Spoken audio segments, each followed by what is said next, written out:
This episode is brought to you by Progressive Insurance. Fiscally responsible, financial geniuses, monetary magicians. These are things people say about drivers who switch their car insurance to Progressive and save hundreds. Visit progressive.com to see if you could save. Progressive Casualty Insurance Company and Affiliates. Potential savings will vary, not available in all states or situations. So good, so good, so good. New markdowns up to 70% off are at Nordstrom Rack stores now. Fresh kicks, spring tops, new dresses. There's always a score. I mean, the denim section is unreal.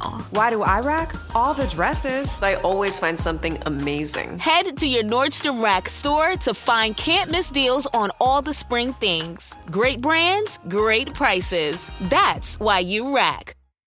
Welcome back to Korean True Crime with me, your host, Mimi Mizuko. We're continuing the story on the Jamie Penich murder in this Part 2 episode. If you have not listened to Part 1, I recommend that you go back and have a listen. If you're listening to Part 2, but it's been a while or you can't remember what had happened, don't worry, I'm going to give a quick summary. If you absolutely don't need a summary, feel free to fast forward past the intro music. The case began with Jamie Penich, a 20-year-old woman leaving Pittsburgh to study abroad at Kamyang University in Daegu, South Korea. She was a woman with dreams of seeing the entire world. She left her family and her fiancé behind for a semester abroad to continue to scratch that travel itch that she had. It was March 2001 that she arrived in South Korea, and 3 weeks later, on March 16, 2001, she made plans with the other foreign exchange students to visit Seoul. It was St. Patrick's Day weekend, and it was the perfect time to be in Itaewon,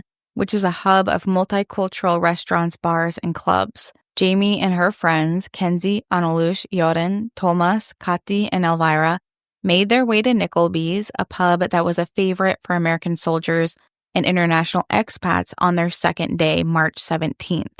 They got pitchers of green beer at the pub and danced with abandon to America's top hits, which I mentioned 2 of them in the last episode. I'll add Butterfly by Crazy Town and Survivor by Destiny's Child were also on the Hot 100 that month, so likely they were dancing to those as well. As the night went on, Analush, Thomas, Kati, Elvira, and Yoren decided to go back to the Kumsung Hotel to get some sleep because they were planning an early morning tour of some historical sites. Kenzie stayed out with Jamie, the 2 Americans of the group, and they had a few more green beers while dancing with some flirty American GIs. It was exactly that kind of fun night out that they wanted. As it got closer to the early hours of the morning, the pub was closing and everyone else was headed to Stompers, a rock and roll themed club that was a favorite of the hashers and soldiers that they made friends with that night. But although that would have been fun, Jamie and Kenzie did know that they needed to get some sleep. They were meant to wake up at 8 a.m., only 5 hours later. They wandered through the winding streets of Itaewon's Hooker Hill until they finally recognized their way back to the motel. Kenzie helped the drunken Jamie walk to her room 103, which she was sharing with the already asleep Analush. Kenzie helped her get undressed to her underwear for a shower, then went back to her room 102, that she was sharing with Yoren. In the morning, Analush startled everyone with a blood-curdling scream when she found Jamie's dead body next to their bed. The Kumsung hotel rooms were only 11-foot by 8-foot tiny boxes. Somehow in the dead of night, Jamie is stomped to death by an assailant less than 2 feet from where Analush slept. Kati had heard an angry American male voice in the night say, "But you're here now." Then a door slammed and he walked down the hallway. The hotel manager's wife saw a man in bloody khaki pants, and Mrs. E, a Korean woman staying at the hotel, saw a racially ambiguous man loitering outside of room 103, but none of the witnesses described the same person. 3 of the soldiers Kenzie and Jamie had met at the bar, Josh, Nick, and Vincent, are questioned. They're put in a lineup, but ultimately they're not considered suspects after the CID agents find that their alibis are holding up and there's no evidence against them.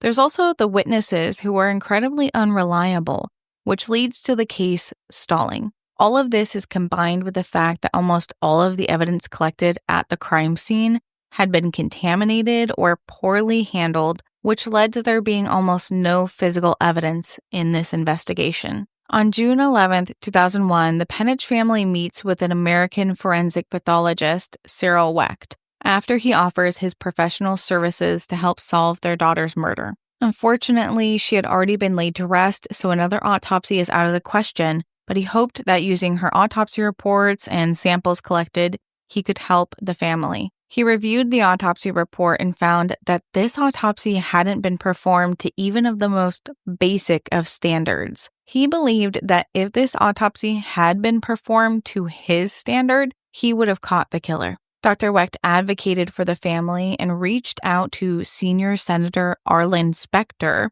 who he had worked with on the Kennedy assassination investigation. They were amicable, but they had differing opinions on it. Senator Specter was set to travel to South Korea as part of a congressional delegation with Senator Joe Biden. He asked President Kim Dae-jung to put more pressure on the investigators to reach a conclusion quickly. Once the authorities were told to stop dragging their feet by the president, the Army Criminal Investigation Division, the CID agents, assigned a new lead detective, Agent Mark Mansfield. Agent Mansfield was an odd choice for the lead detective position because he was a rookie without many cases under his belt, especially not an international murder case. So was their choice to assign a rookie to the case done to throw away the case? Or would Agent Mansfield be the one to solve it? That is where we left off in the previous episode, and after the intro, we will continue. As always, thank you to my patrons. You make this show possible. Find my sources for free on Patreon, chat with me and other listeners on Discord. All of my links are in the description. Warning: today's episode contains some discussions of physical assault and sexual intercourse. Listener discretion is advised.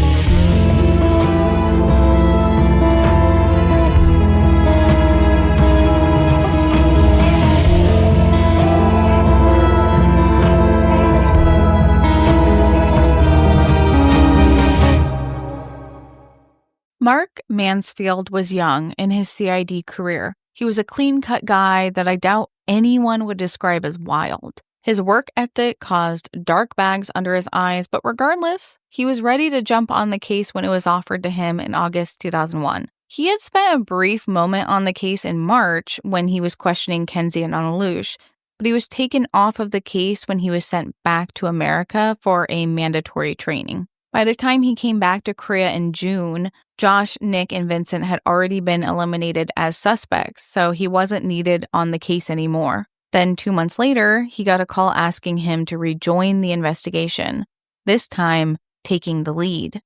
This was a huge moment in his career. He couldn't mess this up. A lot was riding on him making some kind of progress in the case and quickly. For weeks, he lived and breathed the case. He went over everything that was connected to it. He had all of the files collected and translated because he didn't speak Korean.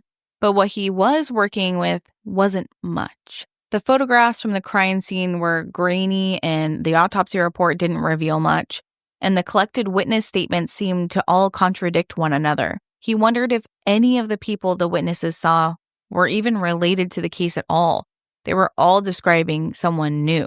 Could this have truly been a random attack? Could it have been Analush? Or was it one of the soldiers Jamie was dancing with the night of the murder? He really couldn't wrap his head around a simple solution. By September 2001, 6 months after Jamie's murder, Agent Mansfield decided that he needs to speak with the exchange students. He starts with Analush, who was staying in room 103 with Jamie that night. She had told the police that she was an incredibly heavy sleeper and wouldn't have woken up from any amount of sound. The only times she woke up that night was when the light came in from the hallway and when someone touched her on the shoulder. She assumed both of these were Jamie coming back from the bar. She was asleep just 2 feet from where Jamie was brutally attacked. After the attacker left, Kati in the room next door heard Jamie pounding on the wall for help, but didn't know that was what she was hearing, so she didn't get help. If Kati had heard the stomping sounds, the man's voice, and the knocking on the wall, how did Analush not hear anything at all? Yet,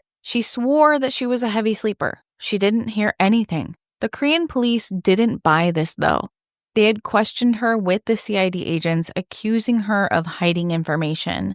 They thought maybe she was protecting the attacker, or maybe she had been threatened to stay silent. The Dutch consulate had to get involved at this point. They told her, after you give your statement, you're finished talking to the police. And she did. After telling the police what she knew, she left Korea to go back to the Netherlands. She had avoided anyone trying to contact her about the case. But Agent Mansfield had gone through her statement multiple times. He didn't doubt her story like the Korean authorities did because he was able to verify it. He reached out to some of the students who hadn't gone to Seoul that weekend, including Analush's roommate at Kamyang University. Her roommate told Agent Mansfield that, yes, Analush was the heaviest sleeper she had ever known. Each and every morning, her alarm clock would go off, but Analush would sleep right through it. It would go off until the entire dormitory floor could hear it beeping. Yet she'd be fast asleep in her room until her roommate shook her awake. It was likely, on top of her being a heavy sleeper, she was also passed out from a night of drinking. No noise was going to wake her up that night. Yet, still, she did wake up twice that evening, when the door opened because of the hallway light and then when someone touched her shoulder. She believed that this was Jamie coming back from the bar, but she couldn't be sure because she didn't open her eyes either time. On September 26, 2001, Agent Mansfield reached out to Analush not to interrogate her, but to ask her about what had happened that day. One more time. He wasn't asking her about her involvement. He just wanted to know about another exchange student that they knew. And that exchange student was Michael Greco. We didn't talk about him in the first episode, but he is another American exchange student at Kamyang University who was there the same semester as Jamie. He remained at Kamyang University and continued to study there for the remainder of the year, however. When the Korean authorities collected Jamie's belongings at the crime scene, she had a name tag that the students used when going on field trips in her bag. She had her name tag as well as Michael Greco's. The police didn't think much of this because he was in Daegu at the time of the murder, and there was nothing to suggest that the name tag was put there recently. She could have had it for days or a week, for all they knew. But Agent Mansfield asked Analush in his communications with her if Michael was interested in Jamie. Were they dating? Did he like her? Did he have a temper? She said, as far as she knew, they weren't close. She agreed with what he had told the police, which was he had been with his host family early on Saturday and on Friday had dinner with them. He wanted to come to Seoul on Sunday, but she didn't know if he ended up trying to. Agent Mansfield wanted to follow up on this alibi. Michael Greco was an anthropology major from the University of Rhode Island and was still studying at Kamyang University when Mansfield reached out to him. From what Michael had told the officers in March, he was supposed to go to Seoul with the group that weekend, but he couldn't because his host family was making dinner for him and a friend. Daegu, where Kamyang is hours away from Seoul, and he had an alibi that placed him at the host family's dinner table that evening. If he had hopped on the speed train, he still wouldn't have arrived in time to murder Jamie. But if his host family's timeline wasn't exact, and he had left their home earlier than they believed, he might have been able to. Agent Mansfield reached out to a Korean-American CID agent, Agent Sung Lee, to act as a translator as they traveled throughout South Korea. After contacting Michael, they set up a meeting at Kamyang University to talk with him about the case. He wasn't formally a suspect at this point, so Michael was surprised when the two agents arrived with a Korean woman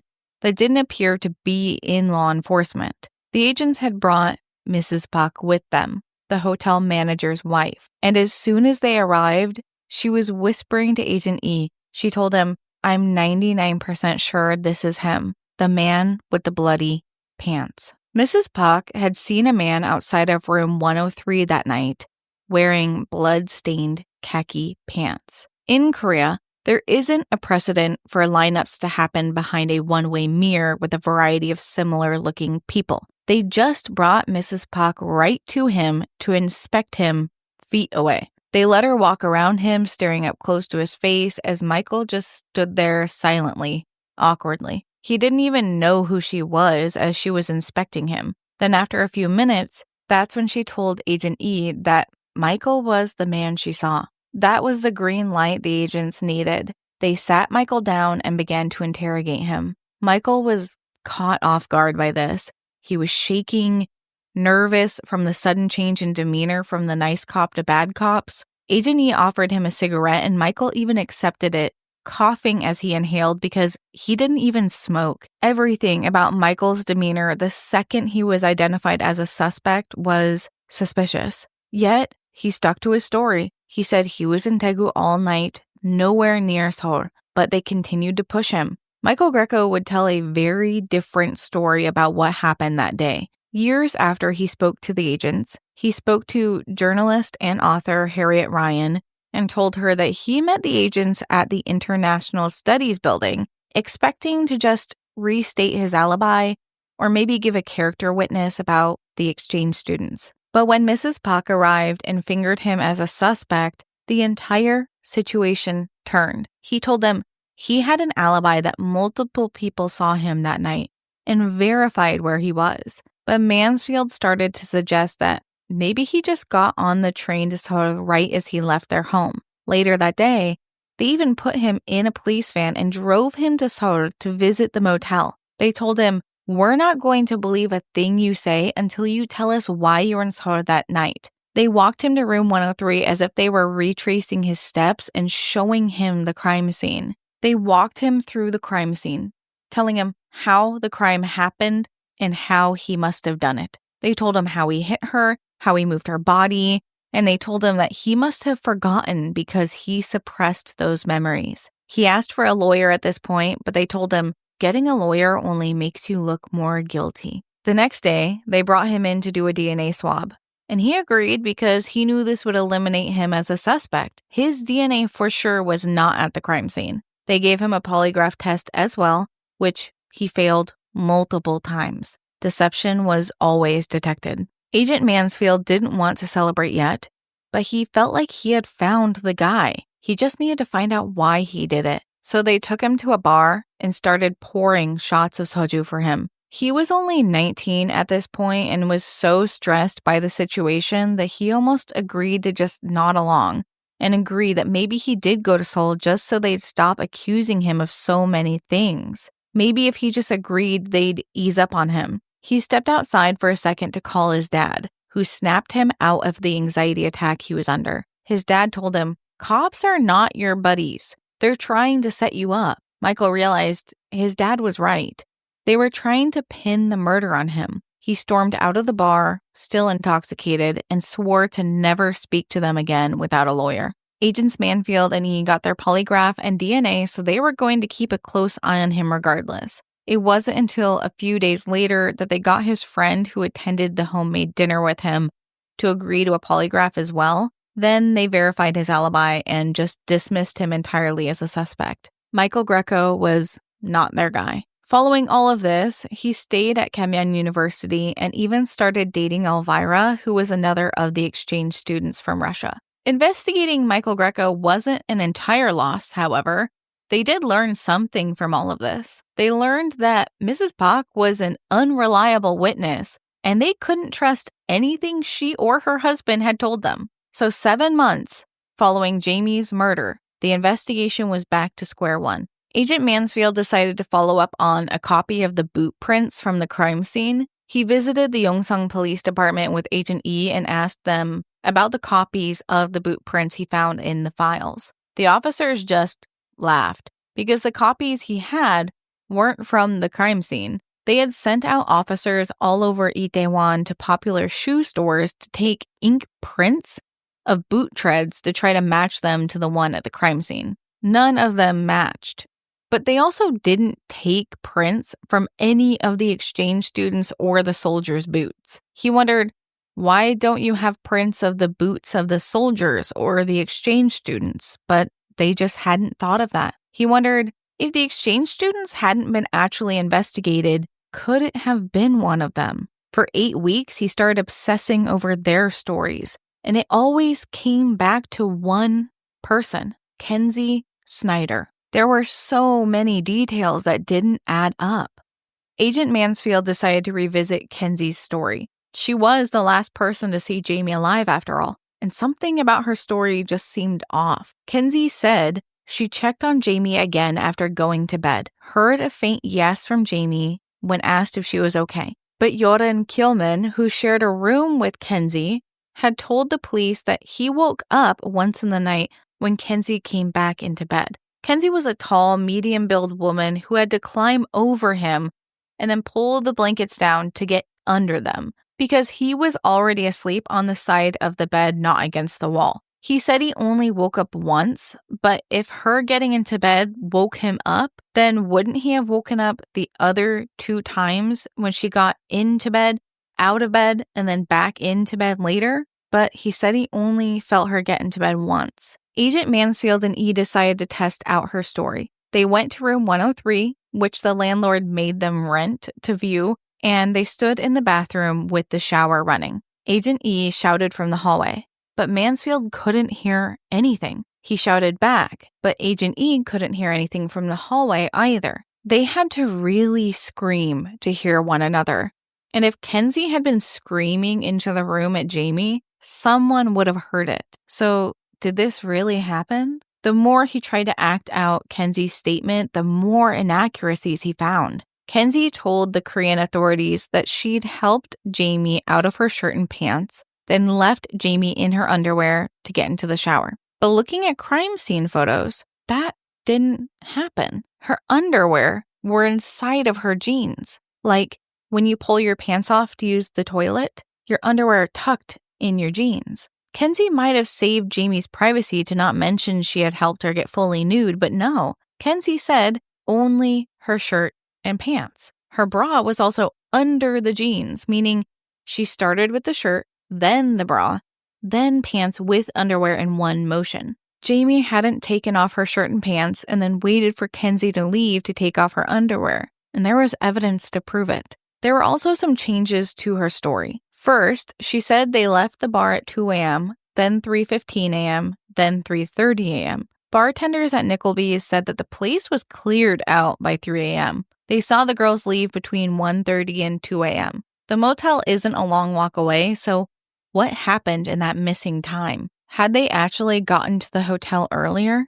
The attack was believed to have happened between 3:30 a.m. and 4:30 a.m., which fits the timeline that the Korean woman, Mrs. E, saw a man lingering outside of the room. Then there's the shower. Kenzie swore she turned the water on for Jamie and then heard her get into the shower as she left. But when the police arrived at the scene, the tub was completely dry. Even the plastic bag at the foot of the tub was dry. It's possible it all evaporated in the dry March air, but Agent Mansfield decided to put it to the test. He ran the water in the shower for a few minutes, then waited 6.5 hours to see. When he came back, the shower was still very wet. Jamie's hair was also wet in the photos, but it was wet from blood, not from water. I want to know, however, that he tested the evaporation time in September, which is a very hot, muggy, humid month, usually with heavy rain.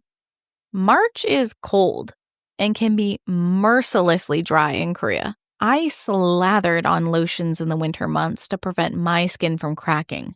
February and March are unforgivingly dry, so the evaporation time of the shower water is probably different in those 2 months. So this anecdotal test that he didn't seem the most scientific to me. While Agent Mansfield was piecing the case against Kenzie, Kenzie was back in St. Cloud, Minnesota, trying to hold it together. She was staying with her older brothers in her mother's house, but her mom was still teaching in Thailand. Kenzie was not doing well. She was suffering from paranoia and nightmares, and she just kept replaying that night in her head over and over. She blamed herself. If I had stayed with her, maybe she would still be alive. It was tearing her apart. She left the study abroad program early, which threw off her education plans and her scholarships, but her school understood why she came back so early. A month after coming back, she was able to fly to the Netherlands to see Anneloes and Joren, who really helped her vent the emotions she was holding in. Anneloes knew more than anyone the pain that Kenzie was going through. When she got back to Minnesota, she didn't bother unpacking. She was so used to moving every year as being a military brat that she didn't plan on staying here very long. The only thing she could do was try to stay informed about the case. It wasn't the most helpful thing to keep her mind off of it, but she had hope that they would find the killer. In May 2001, prior to Mansfield being assigned to the case, Kenzie spoke to Stars and Stripes, which is an independent military news agency. She told them she vaguely recalled meeting a man named Clint that night, but parts of her memory were so faded and clouded from drinking. She was trying to remember anything she possibly could to help. Jamie's family, especially her fiancé Jeff, kept in touch with Kenzie. In late May, Jeff shared an email from Patty, Jamie's mother. Patty told him that one of the suspects was named Nick Bear, and he was coming back to America on leave. Kenzie immediately thought the worst. He was coming back to kill her. Maybe he had actually been trying to kill Kenzie and got Jamie instead. Clearly, Kenzie was suffering from survivor's guilt. That fall, she returned to Marshall University and began working part-time at Barboursville School, which is a treatment and education facility for troubled teens. This isn't a job you might think of for someone who went through what Kenzie did. These teens are tough. This would be a Tier 3 support and intervention program. This would be a very demanding and draining job to have. But Kenzie was always kind and bubbly, like she was known for being. It didn't matter how many expletives were thrown at her, or punches. Her boss said she truly had a gift for teaching. She was incredibly patient with others. She never once lost her temper, which, as someone who has been in education for 7 years now, sometimes that anger just builds right on up and you have to drive to Dutch Bros and get a large iced caramelizer with soft top just to calm down. That's my go-to, or spending hours losing as a survivor in Dead by Daylight. I know all too well that the stress sometimes gets to you, but not Kenzie. Kenzie was managing her emotions very well. This is when Kenzie felt her life was finally going back to normal. Just for a moment. Then Mansfield started investigating her. Agent Mansfield at this time was trying to find a motive. Why would Kenzie try to kill Jamie? He had a wild theory. Kenzie was a lesbian. Maybe they were romantically involved and something in her snapped that night. It was a long shot, but he decided to investigate it anyways. He called in a new set of eyes on the case, a profiler from the Behavior Analysis Unit, Mark Safarik. Agent Safarik dug into the case and flagged some things for Mansfield. Most killers use their hands. Strangling, hitting, maybe a few kicks, he said. Stomping is different. Stomping is just not the weapon of choice for most killers because when a killer is in close proximity, they usually use their hands to strangle the person. Sometimes they kick, but stomping on someone's face until their jaw is broken twice and they're dead is a sign of an incredibly angry person. The attacker was furious when attacking Jamie, but didn't bring a weapon, so it wasn't pre-planned. He thought maybe the killer didn't suffocate her because they weren't strong enough. None of this indicated whether it was a male or female attacker, but this didn't seem like a woman had done it because, according to Safarik, statistics lean towards men for something this brutal. It just wasn't typical in cases involving a female killer for the attack to be so angry. There also wasn't any reason Kenzie wouldn't be capable of this, though. Kenzie was larger than Jamie because Jamie was quite a small person. Then there was the jacket placed over Jamie's face. Agent Safarik said that criminals want to succeed in their crimes. They want to get away with their crime, typically. Rarely does guilt make them want to get caught. They usually will go out of their way to create distance between themselves and the crime scene, such as hiding the body, removing evidence, or cleaning up something. That wasn't done in this case. The jacket placed over her face wasn't to hide her. It was to hide her from the killer. Safarik called this type of hiding the victim's face a need-based action. the killer wasn't needing to hide the body, but symbolically hide their own guilt. They might feel the victim's eyes staring at them. This action hinted at someone who knew her, maybe felt bad afterwards. They were uncomfortable with what they had done in anger. This was someone who knew her on some level. As well, there were no defensive wounds in this case, which meant Jamie didn't fight the initial attack that knocked her out. She might not have seen her attacker and it came as a surprise, but most likely, she trusted whoever it was and had seen them. Safarik didn't buy the stranger theory or that some man had followed her back from the bar. This was too angry of an attack to be random, too intimate of an attack. The final evidence that just threw off this profile was the spit on her chest. This was an act of disrespect and it just didn't match the jacket on the face. They might have spit on her at the height of their anger and then regretted it as they covered her face and left the scene,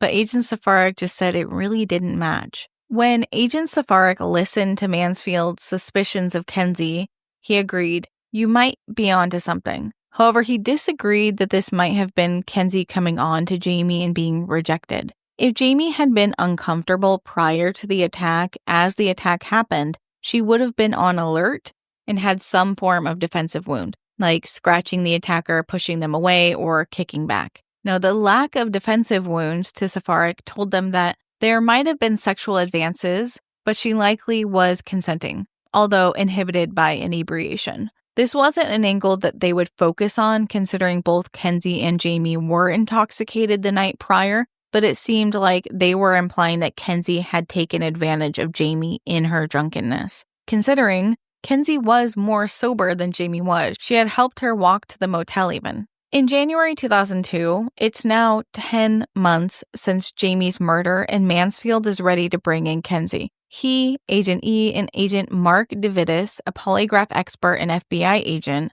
fly to the U.S. to meet Kenzie. Agent Mansfield had presented his suspicions and gotten funding from the military to fly Agent DeVitis in for the case. He hadn't officially told the military that he suspected Kenzie, but if he had, then it would no longer be a military issue. See, Kenzie and Jamie are both American civilians. The jurisdiction would then fall on the Korean authorities. So because of this, he decided to tell them that he believed she knew more about the soldiers and was hiding something. He also didn't tell the military that he believed that the murder happened because of gay panic. The agents asked Kenzie to meet with them on February 3rd, 2002. Kenzie is under the belief that they are meeting with her to interview her a final time about anything she might recall now that time has passed. They ask her to meet with them at a Ramada hotel. She comes to the hotel with a friend who waits in the lobby while she meets them up at their room. They ask her, "How have you been holding up?" And mostly their conversation is casual. They're asking, "How are you sleeping, eating, how are you doing?" And she says she's been having horribly vivid nightmares. Nightmares where she's being attacked by sharks and trains and open water. DeVitis jumps in and says,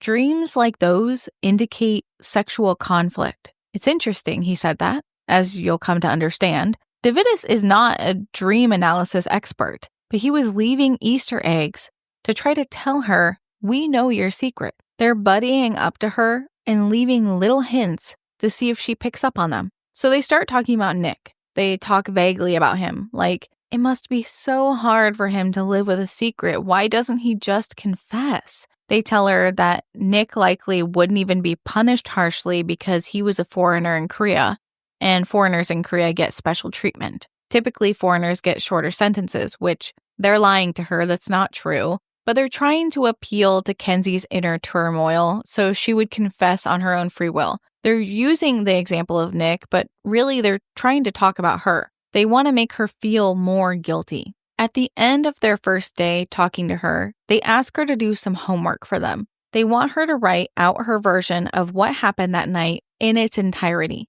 They don't expect much, but Kenzie actually stays up the entire night to handwrite the recollection. She then goes to school, works a full shift, and then meets them at the Ramada Hotel. Kenzie is such a people pleaser, she even brings them 8 tubs of gelato from a local shop to welcome them to the city. The 3 men had been so nice to her the first day that she really felt like she had a connection with them now. like they were her friends, and she wanted so badly to help them. I couldn't imagine meeting 3 law enforcement agents about my friend's murder in a hotel room in my early 20s. The report that Kenzie had written for them was way more detailed than any of the other statements she had given. She added that Vincent, the man in the booth who tried to get her to go to Jeju with him, had also tried to kiss her and was super pushy. So that's why she decided to go back to the dance floor with Jamie. Some of these details were her just replaying her memories and thinking of minor, inconsequential things. But then she wrote that on the night of the 17th, when she had knocked on room 103's door to check on Jamie, this time she wrote that she opened the door, heard the shower going, and then went back to her room. The door wasn't locked. She hadn't called out to Jamie this time, and she hadn't heard Jamie's voice this time. They let Kenzie talk for hours about her recollection. She says that she thinks maybe someone in the bar put something in their drinks, or maybe he followed them back from the bar and she saw Vincent in the alley. Jamie's toxicology report showed alcohol but no drugs, and Vincent denied being pushy in the bar or seeing her. But I don't find that as suspicious as Agent Mansfield does, because drunk people rarely know how weird they're being. And as she talked, the agents were writing down every single discrepancy in her story. As they're enjoying the gelato, they know now that they've gained her trust. She's going to be more willing to confess to what she's hiding. And as they finish going over her recollection, Agent Mansfield flips the switch. He makes an insinuation that maybe she had killed Jamie. Vincent didn't see her in the alley. The clothes don't match her description. The shower was dry. Kenzie is blindsided by this. She asks to leave the room for a second and then comes back moments later. She sits down and asks them, "Are you saying you think I'm the killer?" They tell her, "Yes, we think you killed Jamie." She asks if she needs a lawyer, and they tell her, "If you get a lawyer, we can't tell the judge that you cooperated with us." This is typical cop speech, knowing that once a lawyer is there, it's very unlikely they would get a confession from her. She's also not under arrest at this point, so they haven't needed to read her Miranda rights. This is when Agent DeVittis and Mansfield take over. Agent E is mostly there just to help write down what Kenzie tells them, but he really takes a backseat at this point. DeVittis was supposed to do the polygraph test at this point, but he tells Agent Mansfield he's not going to do it. His explanation is that once you accuse someone of lying, you can't really perform a polygraph test. Once you accuse, you lose. Those were his words. Once they know you're accusing them of lying, their heart rate and nervousness are going to be all over the place. Take Michael Greco's multiple failed polygraph tests, for example. He was a nervous wreck. He even accepted a cigarette and smoked it because he was so afraid of saying no to the authorities. In Agent DeVittis' experience, the interview conducted during a polygraph is often more important than the results of the polygraph test anyways. He was skilled in getting confessions as an FBI agent, and he was using those skills. After returning, Kenzie put her head in her hands and said, "If I did this, I don't remember doing this. If I did this, not I didn't do this." It was 6:30 p.m. when the 5-hour interview began. They hadn't brought video cameras, voice recorders, but instead decided to handwrite everything she said. At this time, interrogations didn't need to be recorded, so she sat, hunched in the hotel chair, crying as they wrote down everything she said. By 8:30 p.m., she was sobbing and said, "I killed her." I hope you join us for part 3, the final episode next week. Thank you for listening. Join us on Discord for free movie nights, find sources on Patreon, quarterly sticker club on Patreon, follow the show wherever you listen, and thank you to my patrons, Vic Smack, Lala, William White, G1 Edwards, Nico, Elijah Hancock, Anomanom, Dr. Bob, Lumos, Emma Brown, David DeFoya, Adriana, Pip, Dade512, Lisa, Caitlin, Sharon Evans, Nicey, Breaker O'Day, Kitten Who, Ostabat, Quilt00, Kristen, That Lady Rach, Amber, and Rebecca Wadsworth. Tao mai topayo. See you next time.